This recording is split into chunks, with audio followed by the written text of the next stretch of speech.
Bismillahirrahmanirrahim. Assalamualaikum warahmatullahi wabarakatuh. Innal hamdalillah nahmaduhu wa nasta'inuhu wa nastaghfiruh wa na'udzu billahi min shururi anfusina wa min sayyiati a'malina. Man yahdihillahu fala mudilla lahu wa man yudlil fala hadiya lahu.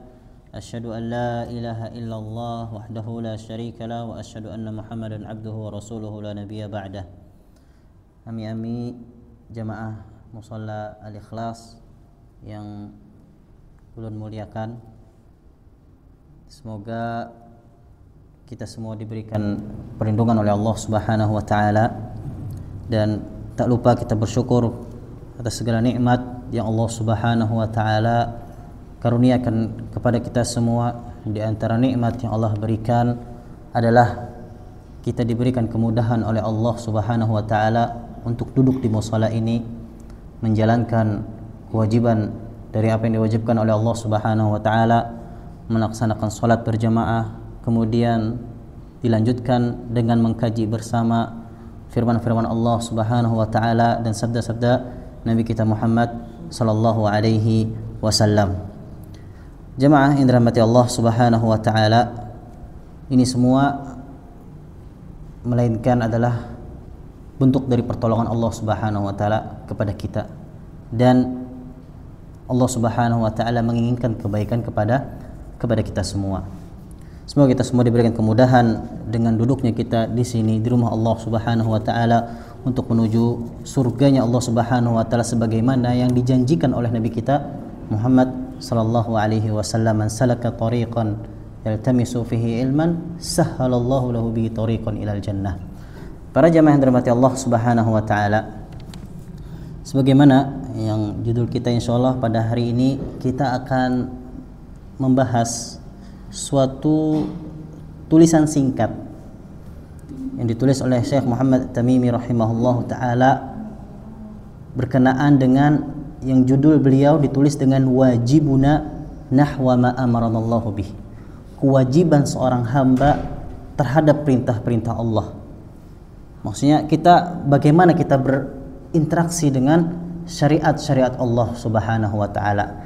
Sebelum masuk pembahasan bagaimana sikap kita terhadap syariat-syariat Allah, apa yang harus kita gawi terhadap perintah-perintah Allah, apa yang harus kita lakukan terhadap perintah Allah Subhanahu wa taala. Sebelum masuk pada apa yang dirinci atau disebutkan oleh Syekh, kita perlu ketahui kalau Allah Subhanahu wa taala menciptakan kita tentu ada suatu tujuan. Dan Allah Subhanahu wa taala menciptakan kita dengan benar untuk kebenaran dan untuk kebenaran. Kata Allah Subhanahu wa taala dalam surah An-Nahl ayat ketiga, khalaqas samawati wal arda bil haqq.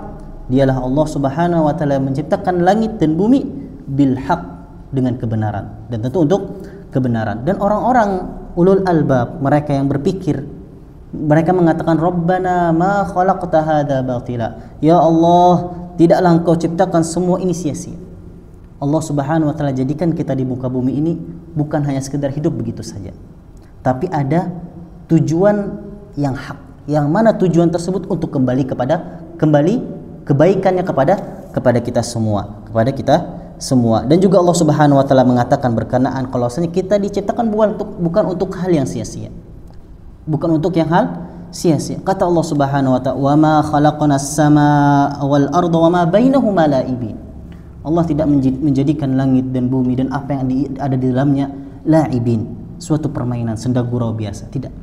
Akan tetapi yang mana kita ketahui tujuan Allah Subhanahu wa taala menciptakan kita di muka bumi ini illa liya'budun, untuk menyembah Allah Subhanahu wa taala. Ketika ada perintah tadi, kewajiban seorang hamba terhadap perintah-perintah Allah, tentu di dalamnya termasuk juga larangan dari Allah Subhanahu wa taala. Terkadang jemaah yang dirahmati Allah Subhanahu wa taala, kita merasa berat tatkala ada syariat atau perintah dari Allah Subhanahu wa taala. Mengerjakan kewajiban salat, syariat, puasa, salat, syariat, puasa, zakat, bersedekah atau berziarah kepada keluarga kita, ini adalah syariat. Di sisi lain hati kita mungkin merasa berat untuk menjalani itu semua. Ummu Aiman yang mengasuh Nabi Shallallahu Alaihi Wasallam di waktu kecil, yang mana ketika wafatnya Nabi Shallallahu Alaihi Wasallam selalu menjenguk Ummu Aiman, karena memiliki jasa mengasuh Nabi Shallallahu Alaihi Wasallam di waktu kecilnya.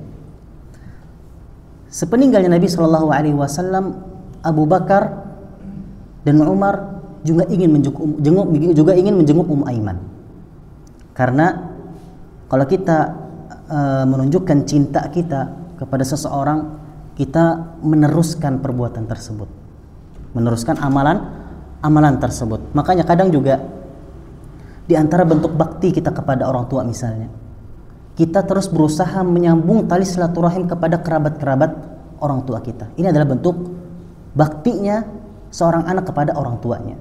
Dan ini juga bentuk Abu Bakar dan Umar mencintai Nabi Shallallahu Alaihi Wasallam, yang mana Nabi Shallallahu Alaihi Wasallam biasa menjenguk Ummu Aiman. Suatu ketika Abu Bakar dan Umar radhiyallahu taala anhu menjenguk Ummu Aiman. Ummu Aiman menangis. Maka heranlah, kenapa menangis Ummu Aiman ini dengan kedatangan kami berdua? Maka subhanallah, apa yang dikatakan Ummu Aiman, innal wahya qad inqata'a. Saya bukan nangis karena kalian berdua, kata Ummu Aiman, karena kalian datang berdua menjenguk saya, enggak. Akan tetapi saya menangis innal wahya qad inqata'a, kalau misalnya wahyu sekarang sudah berhenti. Bukan Nabi lagi yang menjenguk Ummu Aiman, bukan Nabi sallallahu alaihi wasallam lagi, yang mana wahyu diturunkan kepada Nabi sallallahu alaihi wasallam. Seberapa cintanya berarti mengatakan innal wahya qad inqata'a, enggak ada lagi perintah, enggak ada lagi larang, kata Ummu Aiman. Ini yang membuat saya sedih. Seberapa cintanya Ummu Aiman dengan syariat yang diturunkan oleh Allah Subhanahu wa taala. Tapi para jamaah yang dirahmati Allah Subhanahu wa taala, Allah Subhanahu wa taala juga mengatakan ayahsabul insanu ayyutraka suda. Apakah, kata Allah Subhanahu wa taala, manusia mengira akan dibiarkan begitu saja? Apakah manusia itu mengira akan dibiarkan tanpa ada hisab, tanpa ada azab, tanpa ada hari kebangkitan nantinya? Sebagian manusia mengira seperti itu. Dan ini semua, adanya syariat yang diperintahkan oleh Allah Subhanahu wa taala, itu adalah bentuk kecintaan Allah Subhanahu wa taala kepada kita. Nah, apa yang harus kita lakukan terhadap syariat Allah Subhanahu wa taala? Beliau di sini, Syekh Muhammad, menjelaskan apa yang harus dilakukan oleh seorang hamba terhadap perintah Allah Subhanahu wa taala. Kata beliau, idza amara Allahul 'abda bi amrin. Ketika seorang hamba diperintahkan oleh Allah Subhanahu wa taala dalam suatu perkara, syariat, perintah atau larangan, wajaba alaihi fihi sab'u maratib. Maka ketika ada perintah atau larangan tersebut, ada 7 hal yang harus diketahui. Ada 7 tingkat, 7 tahapan yang harus diketahui. Al-ula, kata beliau, ada 7 hal. Yang pertama, ketika ada perintah dan syariat Allah, baik itu perintah atau larangan dari Allah Subhanahu wa taala dan dari Nabi sallallahu alaihi wasallam, ada 7 hal yang harus kita ketahui. Yang pertama, kata beliau, al-ilmu bihi. Kita mengilmui syariat tersebut. Sebelum kita jelaskan satu-satu, kita sebutkan dulu ketujuhnya. Apa saja 7 tersebut? Pertama tadi ada ilmu bihi. Kita mengilmui syariat tersebut. Kemudian yang kedua, mahabbatuhu. Mencintai syariatnya. Kita cintai syariat tersebut. Ketika ada perintah atau larangan dari Allah Subhanahu wa taala dan Rasulnya, yang kedua yang harus kita lakukan adalah mencintainya. Kemudian yang ketiga adalah al-azmu 'alal fi'li. Bertekad untuk mengerjakan syariat tersebut. Tentu. Kemudian ar-rabi', yang keempat adalah al-amal, beramal. Tentu amal ini, ketika dia beramal, tidak mungkin bisa bekerja melakukan hal sesuatu kecuali ada tekad. Bagaimana bisa ada tekad? Tentu dengan cinta. Bagaimana ada bisa hadirnya cinta? Tentu dengan ilmu, kemudian mencintai, kemudian ada tekad dalam beramal, kemudian dia beramal. Yang kelima, hendaknya juga kaunuhu yaqa'u 'alal masyru' khalisan shawaba. Yang mana hendaknya amalan yang dia kerjakan, syariat yang dia kerjakan, baik itu perintah atau larangan, khalisan shawaba. Amalan yang dia lakukan ikhlas, murni karena Allah, dan sesuai dengan apa yang diajarkan oleh Nabi sallallahu alaihi wasallam. Shawaba, benar amalannya. Yang keenam, ketika ada perintah atau larangan yang diturunkan oleh Allah Subhanahu wa taala dan Rasulnya, at-tahdzir min fi'li ma yuhbituh. Dia waspada dari berbagai macam penggugur amalan. Waspada. Nah, orang yang bijak, misal berusaha aja gitu. Dia bukan hanya sekedar memikirkan bagaimana usahanya ini meningkat terus. Tapi dia orang yang bijak dalam berusaha, pasti dia memikirkan bagaimana usahanya nggak menurun juga. Begitu juga terlebih-lebih dalam kita dalam beramal kepada Allah Subhanahu wa taala. Maka dia waspada bagaimana amalan ini kada gugur, kada terhapus. Itu ketika hal keenam yang mana ketika dia menghadapi syariat Allah Subhanahu wa taala. Dan yang terakhir adalah as-sabat, istiqomah dalam amalan tersebut. Taib, Syekh Abdul Razak menyebutkan kalau bisa, kata beliau, dari 7 ini dihafal. Biar kita terus ada tekad yang besar, usaha yang besar dalam beramal tadi untuk menjaga amalan biar terutama tidak terhapusnya amalan benar, kemudian tidak terhapusnya amalan. Kalau bisa dihafal, kata Syekh Abdul Razak Abdul Muhsin Al-Badr. Kemudian dipahami, diamalkan, dan kalau bisa disebarkan, dikasih tahu saudara-saudara terdekat kita. Ketika ada perintah Allah, kita ilmui perintah tersebut. Ketika ada perintah Allah, kita cintai perintah atau larangan tersebut. Kemudian kita punya tekad dalam beramal. Kemudian beramal. Kemudian dia hendaknya apa? Amalan yang dia kerjakan sesuai dengan perintah Allah Subhanahu wa taala dan Rasulnya, yang mana ikhlas dan benar dalam amalannya. Kemudian yang keenam, dia khawatir, waspada bagaimana amalan ini biar kada gugur. Ya, kemudian yang terakhir adalah as-sabat, istiqomah di dalam amalannya. Jamaah shalah al-ikhlas yang dirahmati Allah Subhanahu wa taala, yang pertama tadi adalah al-ilmu bihi. Ketika ada perintah atau larangan atau syariat dari Allah Subhanahu wa taala dan Rasulnya, maka hendaknya dia mengilmuinya. Sebagaimana yang kita ketahui, innal insana yulad aliman. Semua manusia tidak ada yang terlahir dalam keadaan berilmu. Innal ilma bita'allum. Ilmu itu dengan belajar. Tidak ada ilmu apa istilahnya laduni, tiba-tiba dia punya ilmu, tidak ada. Ilmu itu harus dengan belajar. Semua lahir dalam keadaan jahil. Semua lahir dalam keadaan jahil. Tanpa ilmu, bagaimana dia mengetahui tauhid? Tanpa ilmu, bagaimana dia mengetahui syirik? Tanpa ilmu, bagaimana dia mengetahui ini sunnah, ini bid'ah, ini halal, ini haram, ini baik, ini maksiat, dan lain sebagainya. Tentu didasari dengan ilmu. Dan para jemaah yang dirahmati Allah Subhanahu wa taala, Allah Subhanahu wa taala mengatakan, innama yakhsyallaha min ibadihi al-ulama. Orang yang takut kepada Allah Subhanahu wa taala itulah orang-orang yang berilmu. Dengan ilmu lahirlah rasa takut kepada Allah Subhanahu wa taala. Seseorang tidak akan mungkin bisa dia beribadah kepada Allah Subhanahu wa taala tanpa didasari dengan rasa takut kepada Allah Subhanahu wa taala. Makanya kata Allah, innama yakhsyallaha min ibadihi al-ulama. Makanya laisal ilmu bikathrah. Ilmu itu bukan banyaknya di mana diambil, banyaknya dia tampung ilmu tersebut, walakinnal ilma khasyah. Ilmu itu adalah orang yang takut kepada Allah Subhanahu wa taala. Sama tidak ada gunanya. Kada ada hasilnya apa? Dia punya ilmu banyak tapi tidak memiliki rasa takut kepada Allah Subhanahu wa taala. Dengan ilmu akan hadir rasa takut kepada Allah Subhanahu wa taala. Subhanallah. Rasul sallallahu alaihi wasallam, orang yang dijanjikan surganya Allah Subhanahu wa taala, tetap beribadah sampai kaki beliau bengkak. Didasari dengan apa?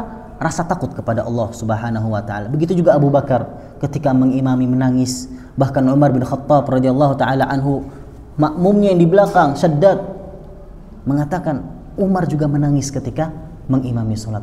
Tentu tangisan tersebut didasari rasa takut kepada Allah Subhanahu wa taala. Maka orang yang berilmu harus merasa lebih takut kepada Allah Subhanahu wa taala. Harus merasa lebih takut kepada siksa dan azabnya Allah Subhanahu wa taala. Sebagaimana juga kita ketahui, sering juga pian-pian dengar banyaknya keutamaan ilmu. Ada suatu kisah dari Muhammad bin Abdurrahman Al-Awqas. Ketika itu Muhammad bin Abdurrahman Al-Awqas dia berdoa di depan Ka'bah. Maaf, Abdurrahman bin Al-Qas ini mungkin sedikit berbeda dengan orang-orang umumnya, yang mana lehernya keredak gitu, keredak leher, pendek seperti itu lehernya. Suatu ketika Abdurrahman bin Al-Qas berdoa, Allahumma a'tiq riqabana minan nar. Ya Allah, selamatkan nih leherku dari api neraka. Maksudnya adalah keseluruhan tubuhnya. Tiba-tiba ada yang mendengar doanya Al-Auqas, doanya seorang ulama tadi. Ada yang mendengar, aina raqabatuka? Mana lehermu mana? Lehermu mana katanya. Kamu berdoa Allahumma a'tiq riqabana minan nar. Maka ditanya, mana lehermu? Sedihlah Muhammad bin Abdurrahman Al-Auqas tadi, sedihlah. Kembalilah dia pulang ke rumah menemui ibunya. Kata ibunya, subhanallah, mengatakan, engkau adalah seorang yang ketika di kerumunan orang banyak, orang-orang akan menghinamu. Orang-orang mungkin akan mengejekmu jika engkau berada di kerumunan banyak. Kemudian kata ibunya, fatlubul ilm, belajar, menuntut ilmu. Kejarlah ilmu Allah Subhanahu wa taala, maka engkau akan mendapat kemuliaan di tengah masyarakat dan terutama di hadapan Allah Subhanahu wa taala. Selang berapa lama Abdurrahman bin Al-Auqas, Muhammad bin Abdurrahman Al-Auqas menjadi hakim di kota Mekah. Benar janji Allah Subhanahu wa taala, yarfa'illahu alladhina amanu minkum walladhina utul ilma darajat. Diangkat derajatnya di dunia dan di akhirat. Jadi hakim di kota Mekah, sampai orang yang berhadapan dengan Muhammad bin Abdurrahman Al-Auqas gemetaran kalau bertanya sesuatu, gemetar saking wibawanya. Dulunya dihina karena lehernya mungkin tidak secara umumnya, tidak seperti maka ini pentingnya ilmu dalam kehidupan kita. Al-ilmu maqama alaihi dalil. Ilmu tentu didasari dengan dalil. Tapi para pendengar yang dirahmati Allah, para jemaah masjid Musalla Al-Ikhlas yang dirahmati Allah Subhanahu wa taala, maka tentu ketika ada syariat dan perintah Allah Subhanahu wa taala, hendaknya kita mengilmuinya. Dengan ilmu tentu kita paham yang mana yang benar, yang mana yang salah, yang mana yang hak, yang mana yang batil, yang mana ini halal, yang mana ini riba. Umar bin Khattab radhiyallahu mengatakan, innama tunqadu ural Islam. Islam itu ikatan simpul Islam. Innama tunqadu ural Islam urwatan. Ikatan Islam itu bisa lepas sedikit-sedikit. Ikatan Islam yang ada pada kita ini itu bisa lepas sedikit-sedikit. Innama tunqadu ural Islam urwatan idza nasha'a fil Islam man lam ya'rif al-jahiliyah. Nah, di antaranya juga ketika seseorang tidak mengetahui al-jahiliyah, tidak mengetahui hal-hal yang buruk, ini juga akan melepas keislaman seseorang. Bisa jauh dia dari keislamannya karena dia tidak mengetahui pertama hal-hal baik, tidak mengetahui juga hal-hal yang buruk. Dan salah satu perkataan, kaifa yattaqi man la yadri ma yattaqi. Bagaimana seseorang itu bisa bertakwa? Bagaimana seseorang itu bisa bertakwa jika ia sendiri tidak tahu apa yang harus dilakukan? Tidak tahu apa yang harus dilakukan. Maka yang wajib oleh seorang hamba adalah ketika turunnya syariat Allah Subhanahu wa taala adalah mengilmuinya. Bahkan Nabi SAW di awal paginya beliau, Nabi SAW berdoa kepada Allah Subhanahu wa taala. Usai dari salat subuh, beliau berdoa kepada Allah Subhanahu wa taala. Apa di antara doa Nabi SAW pagi-pagi? Paling pertama, Allahumma inni as'aluka ilman nafi'an wa rizqan thayyiban wa amalan muttaqabbala. Apa yang didahului sini? Ilmu yang bermanfaat. Wahai Allah, ya Allah, aku memohon ilmu yang bermanfaat, rizki yang halal, rizki yang baik, wa amalan muttaqabbala. Bagaimana seseorang bisa diterima amalnya? Bagaimana rizkinya bisa dia dapat kecuali dengan apa? Ilmu. Makanya Nabi SAW memulai doa beliau dengan apa? Dengan ilmu. Guna untuk apa? Mendapatkan rizki yang baik, dan agar amalan diterima. Dan juga perintah wahyu yang pertama kali diturunkan oleh Allah Subhanahu wa taala apa? Surah Al-Alaq. Iqra, baca, belajar. Harus belajar. Maka ini sangat penting bagi kehidupan kita berkenaan dengan ilmu. Maka hal yang pertama yang harus kita perhatikan ketika turunnya syariat Allah Subhanahu wa taala adalah mengilmuinya. Umar bin Abdul Aziz mengatakan, man 'abadallah bi ghairi ilm, siapa yang dia beribadah kepada Allah Subhanahu wa taala tanpa didasari dengan ilmu, kana yufsidu aktsaru mimma yuslih. Subhanallah, bahwasanya kalau dia beribadah tanpa didasari dengan ilmu, yang ada banyak rusaknya daripada baiknya. Tersesat dia, belum lagi kalau ada orang yang mencontohnya menjadi sunnah sayyi'ah, buruk amal sunnah yang keburukan yang diikuti orang. Maka ketika seseorang beribadah hendaknya didasari dengan ilmu. Karena jika tidak didasari dengan ilmu, tentu yang ada terlahir banyak kerusakan pada dirinya. Tapi para jamaah yang dirahmati Allah Subhanahu wa taala, kemudian hal yang kedua, ketika ada syariat turun, apa yang diharuskan oleh seorang hamba terhadap perintah Allah tadi adalah mencintai syariat tersebut. Sudah dia ilmui syariat tadi, dia pahami syariat tersebut, dia ketahui ini halal, ini haram, ini mubah, ini halal, ini maksiat, ini perbuatan baik, ini syirik, ini tauhid, ini sunnah, ini bid'ah, dia ketahui sudah, dia paham sudah. Maka ketika dia sudah mengetahui hal tersebut, kemudian yang harus dilakukan adalah mencintai syariat tersebut, mencintai apa yang diturunkan oleh Allah Subhanahu wa taala dan Rasulnya. Mahabbatuhu ma anzalallah wa kufru man karihahu. Dan juga kita diharuskan untuk membenci siapa yang benci dengan syariat Allah Subhanahu wa taala. Siapa yang benci dengan syariat Allah Subhanahu wa taala, maka hendaknya juga kita benci. Dan ini erat kaitannya dengan hati seseorang. Yang mana kecintaan letaknya di hati. Makanya di sini Nabi SAW mengatakan, ala inna fil jasadi mudghah, di dalam suatu jasad ini ada suatu gumpal darah. Idza salahat salahal jasadu kulluh. Kalau misalnya hati tadi benar, gumpalan tadi benar, wa idza fasadal jasadu kulluh. Kalau gumpalannya salah, salah, maka salah juga keseluruhan tubuhnya. Ala wahyal qalb, itulah hati. Kalau hatinya benar, semua anggota badan akan benar. Hatinya rusak, semuanya rusak. Maka kecintaan letaknya di hati. Dan Syekh Abdul Razak mengatakan, wal mahabbatu, kecintaan, sa'iqun ila kulli khair wa da'iyatun ila kulli fadilah. Kecintaan itu adalah seolah-olah yang menyetir kita, membawa kita kepada kebaikan dan membawa kita kepada kemuliaan. Juga Nabi SAW berdoa kepada Allah Subhanahu wa taala, yang mungkin juga harus kita amalkan doa tersebut agar tumbuh rasa cinta terhadap syariat Allah Subhanahu wa taala. Kata Nabi sallallahu alaihi wasallam mengajarkan kita suatu doa, Allahumma inni as'aluka hubbak, ya Allah, aku memohon cintamu, wa hubba man yuhibbuk, memohon agar mencintai orang yang mencintaimu, wa hubba amalin yuqarribu ila hubbik, dan agar aku mencintai selalu berusaha mendekatkan amalan yang mana amalan tersebut aku cintai, agar aku bisa terus mendekatkan dirimu kepada Allah Subhanahu wa taala. Dan Nabi sallallahu alaihi wasallam mengatakan, man ahabba lillah, siapa yang cinta kepada Allah, wa abghadha lillah wa a'ta lillah, dia benci juga karena Allah, memberi karena Allah, wa mana'a lillah, dia menahan karena Allah Subhanahu wa taala, faqad istakmalal iman. Cinta erat kaitannya dengan keimanan.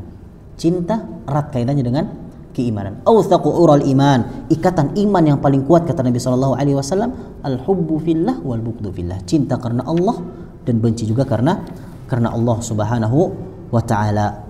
Baik, ada 10 hal ini disebutkan oleh Imam Ibnu Qayyim bagaimana 10 sebab tersebut mewujudkan kecintaan Allah dalam hati seseorang dan mendatangkan kecintaan Allah kepada kita.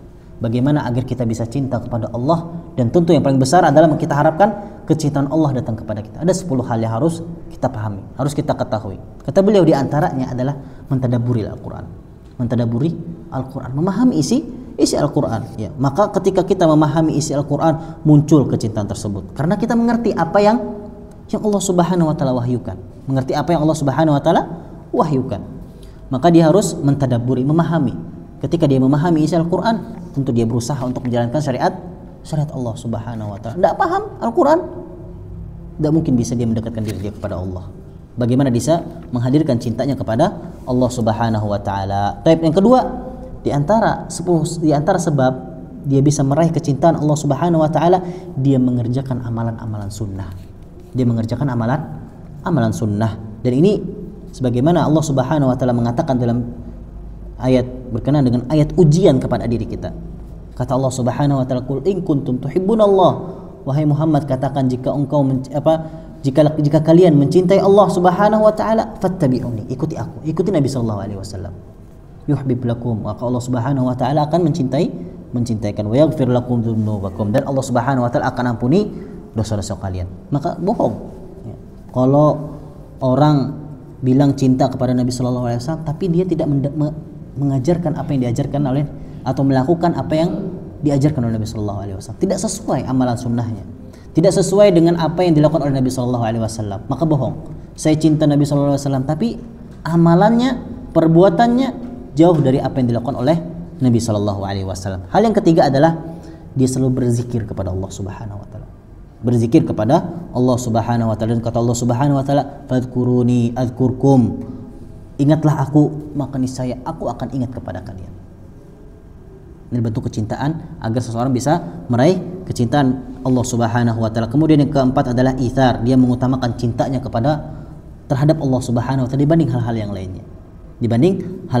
Keempat, yang kelima adalah dia selalu mutala'atul qalb, dia hatinya selalu menelaah, mengkaji nama-nama Allah, mengkaji sifat-sifat Allah Subhanahu wa taala. Dengan dia mengkaji hal tersebut, maka kecintaan terhadap Allah Subhanahu wa taala akan hadir.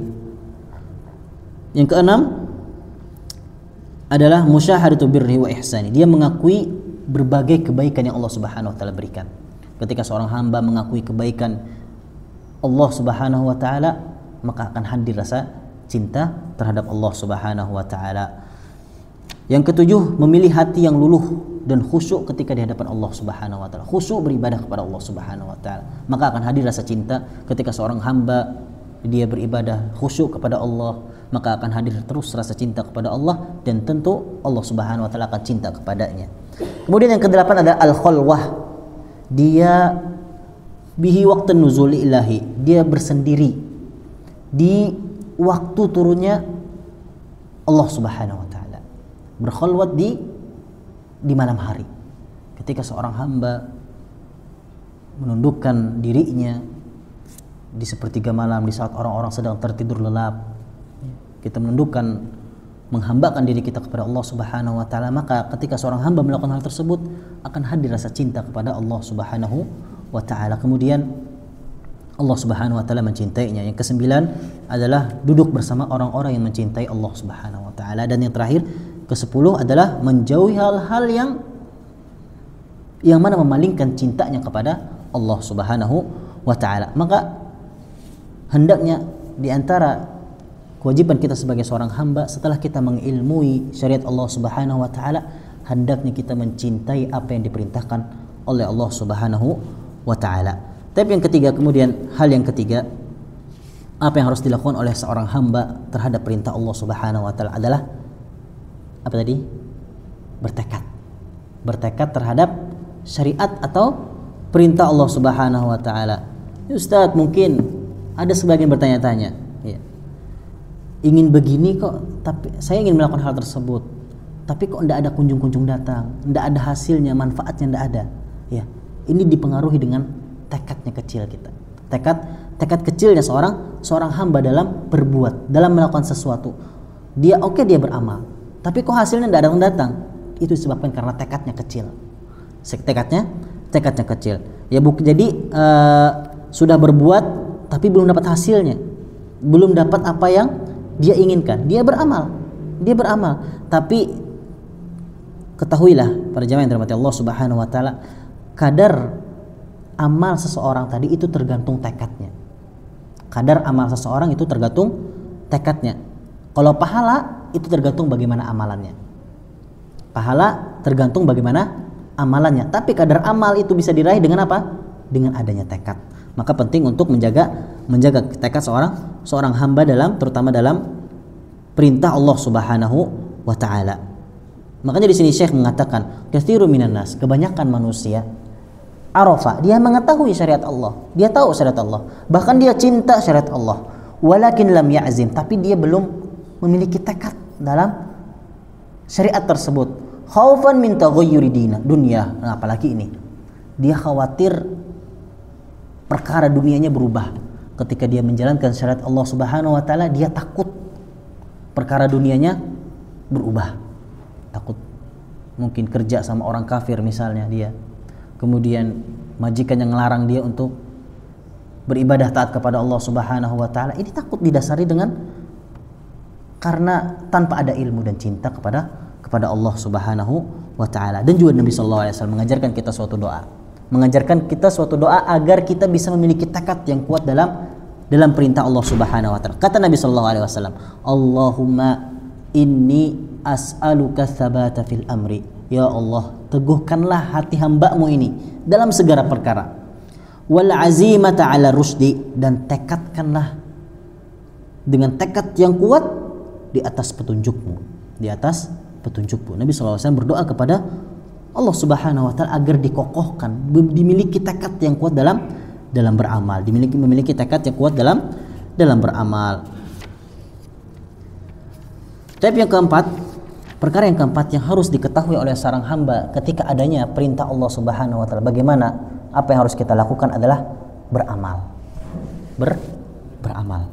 Melakukan, sudah tadi dia ilmui syariat tadi, kemudian dia cintai, kemudian dia memiliki tekad dalam beramal. Kemudian yang keempat ya sudah beramal. Tentu harus dengan adanya rasa segera, tanpa ada menunda-nunda amalan tersebut. Dan Allah Subhanahu wa taala memerintahkan kepada kita, wasari'u ila maghfiratin min rabbikum, bersegeralah meminta ampunan kepada Allah Subhanahu wa taala. Badiru bi a'malil fitanan, segera, jangan sampai sebelum datang fitnah, ya, seakan-akan kaqita'il lail mudlim, seakan-akan laksana lipatan malam yang gelap. Ya, segera beramal dalam beramal. Banyak beramal bagus, tapi konsisten dalam beramal jauh lebih bagus. Konsisten dalam beramal jauh lebih bagus. Maka ketika ada perintah Allah Subhanahu wa taala, maka hendaknya bersegera dalam beramal. Bersegera dalam beramal. Nabi sallallahu alaihi wasallam pernah ditanya, ayu sedekah afdal, sedekah apa yang paling bagus katanya. Maka Nabi sallallahu alaihi wasallam mengatakan, sahihun syahihun takhshal faqr ta'mulul ghina wala tumhil. Ada 5 hal yang mana sedekah seseorang itu bagus. Kata Nabi sallallahu alaihi wasallam, pertama adalah sahihun, ketika dia sedekah dalam keadaan sehat, Kemudian syahihun, dalam keadaan pelit. Nih, sedekah yang paling bagus kalau dia pelit, dia paksakan dirinya sedekah, itu yang paling bagus kata Nabi sallallahu alaihi wasallam. Yang ketiga, takhshal faqr, takut fakir. Ketika seseorang takut akan kefakiran, kemudian dia bersedekah, dia lawan dirinya, ini sedekah yang paling bagus kata Nabi sallallahu alaihi wasallam.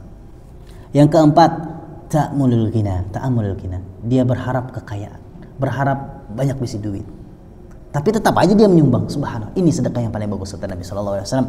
Dan yang kelima, wala tumhil, jangan nunda-nunda, jangan ditunda. Ada celengan lewat maghrib, akan lagi isya, esok subuh lagi kadingat bawa duit misal, ditunda-tunda. Karena ditunda-tunda tadi jadi seolah-olah kadingat alasannya macam-macam. Wala segera, maka segerakan amalan tersebut. Itulah diantara 5 hal kata Nabi sallallahu alaihi wasallam sedekah yang afdal. Ketika sehat, ketika pelit, ketika takut fakir, kemudian berharap kekayaan, kemudian dan jangan ditunda-tunda. Ini sedekah yang paling afdal. Subhanallah. Ini perlu tekad yang kuat emang. Bagaimana bisa hendak sugih, tapi ya pasti nyimpan duit, berusaha nyimpan duit, tapi di sisi lain dia berusaha untuk bersedekah. Para jemaah yang dirahmati Allah Subhanahu wa taala, maka ketika ada perintah Allah Subhanahu wa taala adalah hendaknya dia mengilmuinya, kemudian dia mencintai ilmu tersebut, kemudian dia memiliki tekad dalam beramal, kemudian dia beramal, dia bersegera dalam beramal. Inna likulli amalin sarrah. Ya, bahkan syarrah, setiap amal itu pasti ada rasa semangat. Walikulli syaratin fatrah, dan setiap semangat itu pasti ada yang namanya futur. Rasa lemah dalam beramal. Itu manusiawi, hal yang manusiawi.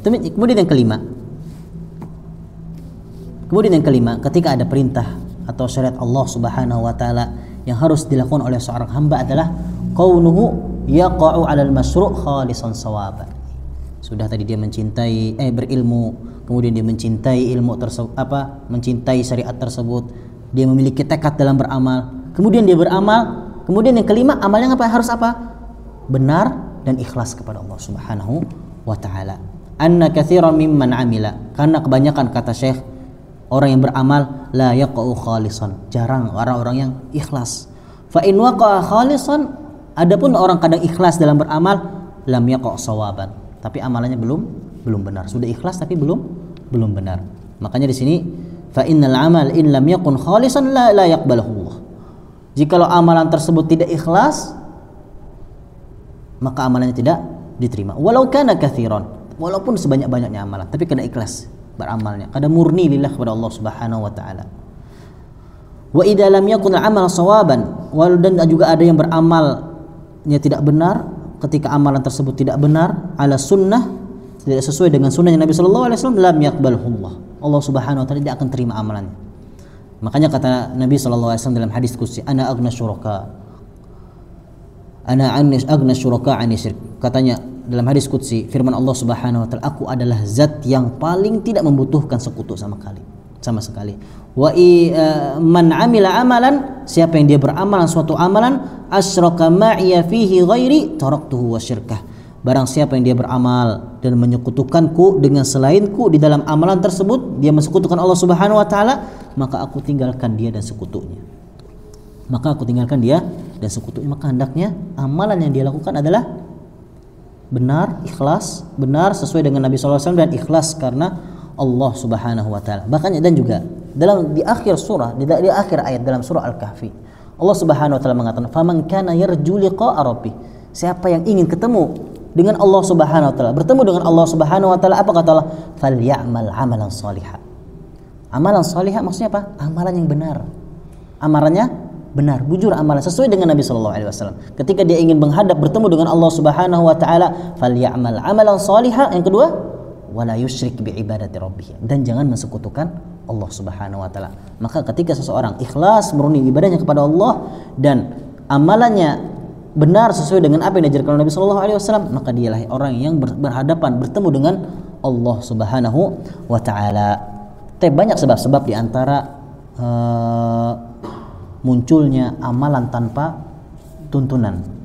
Banyak sebab-sebab di antaranya amalan tersebut tanpa adanya tuntunan. Di antaranya yang mungkin sering kita dengar adalah bersikap gulu, berlebih-lebihan terhadap ikon tertentu, terhadap orang tertentu, berlebih-lebihan, ya, tanpa ia mungkin selalu mengikuti hal-hal yang dia lakukan tanpa didasari dengan dalil, dan subhanallah bahkan menyelisihi dalil, berlebih-lebihan dalam orang tertentu, person tertentu, dia berlebih-lebihan. Dan di antara hal-hal yang lain juga yang mungkin menyebabkan seseorang tersesat dalam amalannya, ya, dia terlebih mengikuti hawa nafsunya, selalu mengikuti hawa nafsunya dalam beramal, dan banyak hal-hal yang lain. Bahkan juga mungkin dia mengikuti ayat atau hadis-hadis yang samar, hadis-hadis yang mungkin perlu penjelasan dari para ulama. Seperti misal orang berkaitan dengan dalil-dalil tentang jihad. Banyak orang yang mengira jihad itu adalah kekerasan. Jihad itu adalah harus dengan kekerasan. Ini kesalahpahaman kepada sebagian orang dalam memahami makna ayat-ayat yang mungkin masih samar. Harus dijelaskan oleh para ulama. Jihad dia gunakan untuk membenarkan tindakan kekerasan. Tidak. Tidak seperti itu. Yang keenam, ketika ada perintah Allah Subhanahu wa taala, dia sudah tadi mengilmuinya, dia cintai ilmu tersebut, kemudian dia memiliki tekad dalam beramal, kemudian dia beramal dan kemudian amalannya sesuai dengan sunnah Nabi sallallahu alaihi wasallam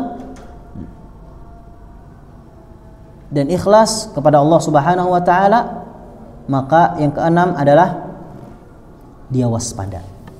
Dia waspada bagaimana amalannya tadi tidak gugur, tidak terhapus. Ya makanya tadi orang yang bijak, ya, misal dalam berusaha tadi, maka dia harus waspada juga dalam usahanya. Bagaimana usahanya biar kada bangkrut, maka hendaknya dia waspada dalam amalannya, terutama penghapus amalan yang paling besar apa? Kesyirikan kepada Allah Subhanahu wa taala, mensekutukan Allah Subhanahu wa taala. Dan banyak penghapus ke segala amalan, di antaranya paling besar adalah murtad juga. Kemurtadan. Allah Subhanahu wa taala mengatakan, "Wa may yartadid minkum an dinihi fayamut wa huwa kafir faulaika habitat a'maluhum." Mereka lah yang amalannya apa? Gugur, dihapus.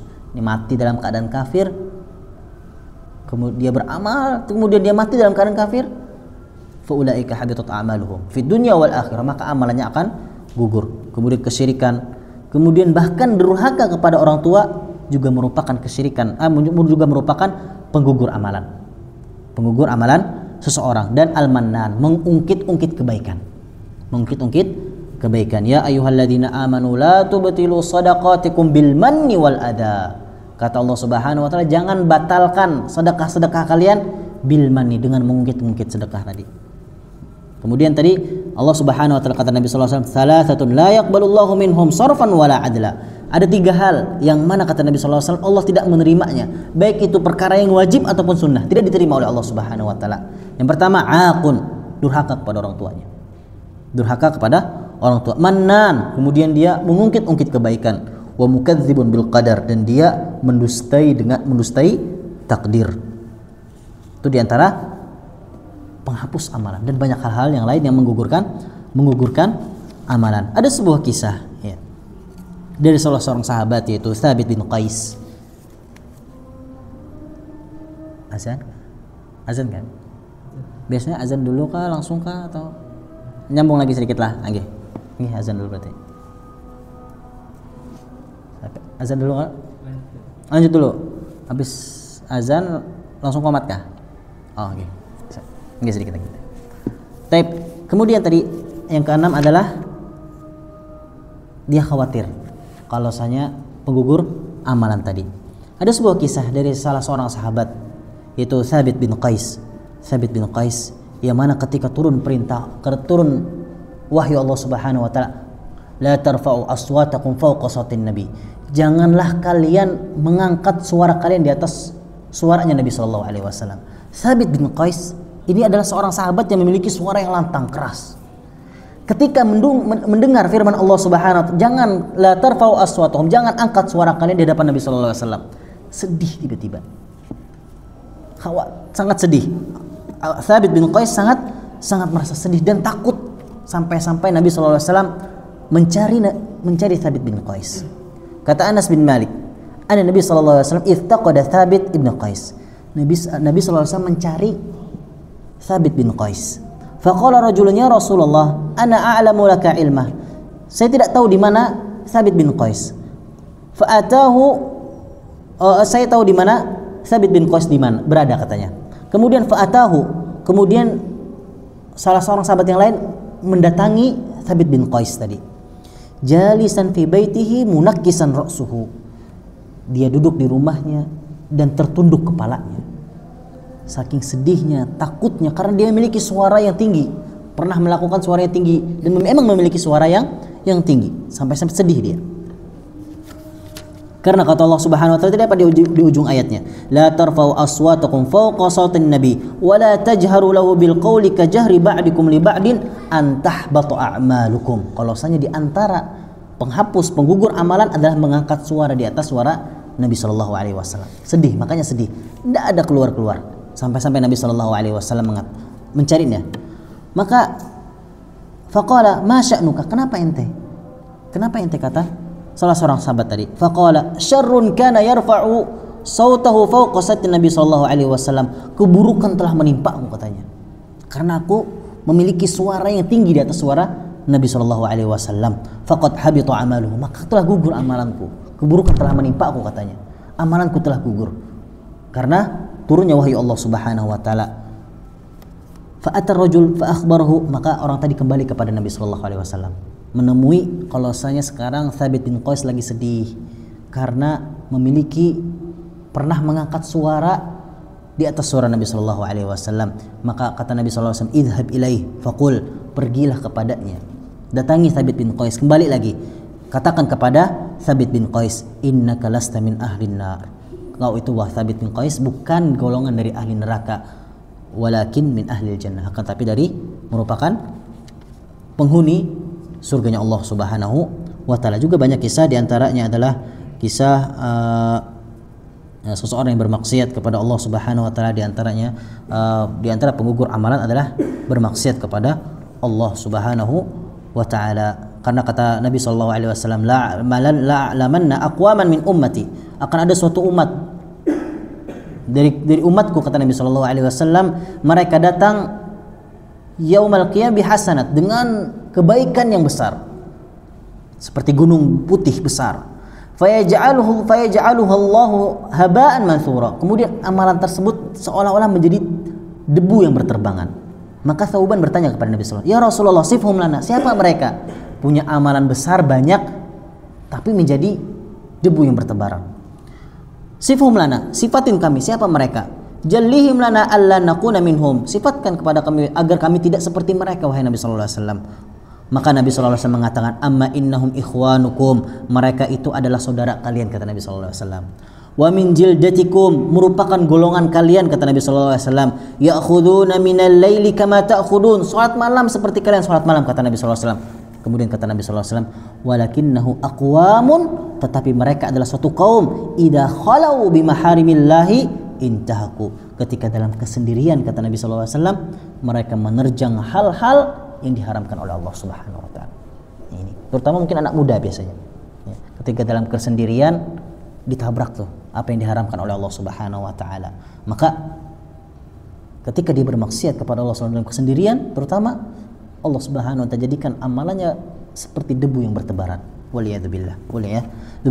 Kemudian hal yang terakhir yang perlu dilakukan oleh seorang hamba terhadap perintah Allah Subhanahu wa taala adalah as-sabat, istiqomah dalam amalannya,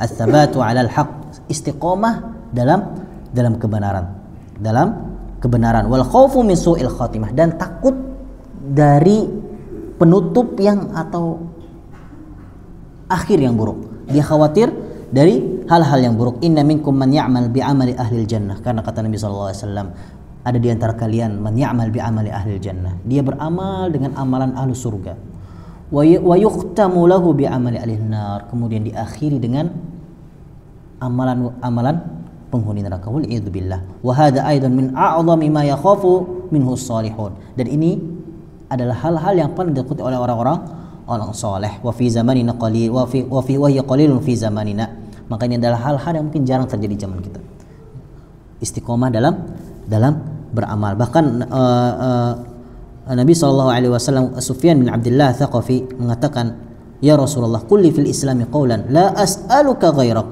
wahai Nabi SAW, ajarkan aku Islam yang mana sehingga aku tidak bertanya-tanya lagi. Bagaimana Islam yang baik tadi, sehingga aku tidak bertanya kepada yang lain lagi. Apa kata Nabi SAW? Sangat ringkas, amantu billah, qul amantu billah tsumma istaqim, katakanlah aku beriman kepada Allah, kemudian beristiqomahlah dalam keimanan kepada Allah Subhanahu wa taala. Maka hendaknya di antara tadi 7 hal, ketika ada syariat, ketika ada perintah Allah Subhanahu wa taala, hendaknya kita mengilmuinya. Kemudian kita cinta terhadap syariat tadi. Kemudian memiliki tekad dalam beramal. Kemudian dia beramal, dan hendaknya yang kelima, amalannya sesuai dengan Nabi SAW dan ikhlas kepada Allah Subhanahu wa taala. Kemudian yang keenam, dia waspada. Bagaimana agar amalnya tidak terhapus? Dia waspada.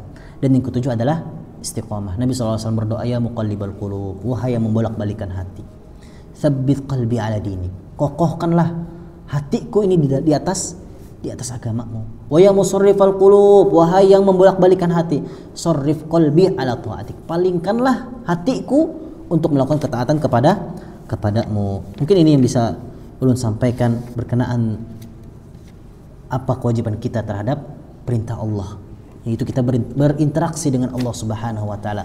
Ketika menjalankan syariat Allah Subhanahu wa taala, maka 7 hal ini harus kita ketahui.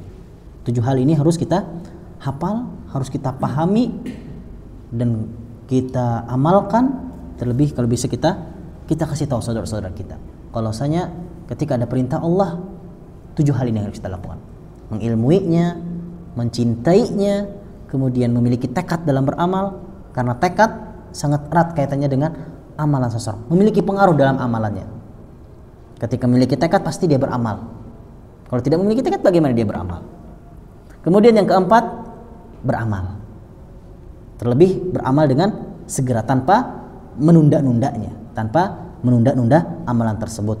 Yang kelima, amalannya apa? Sesuai dengan sunnah dan ikhlas karena Allah Subhanahu wa taala. Yang keenam apa? Yang keenam, tadi amalannya dia tak khawatir takut.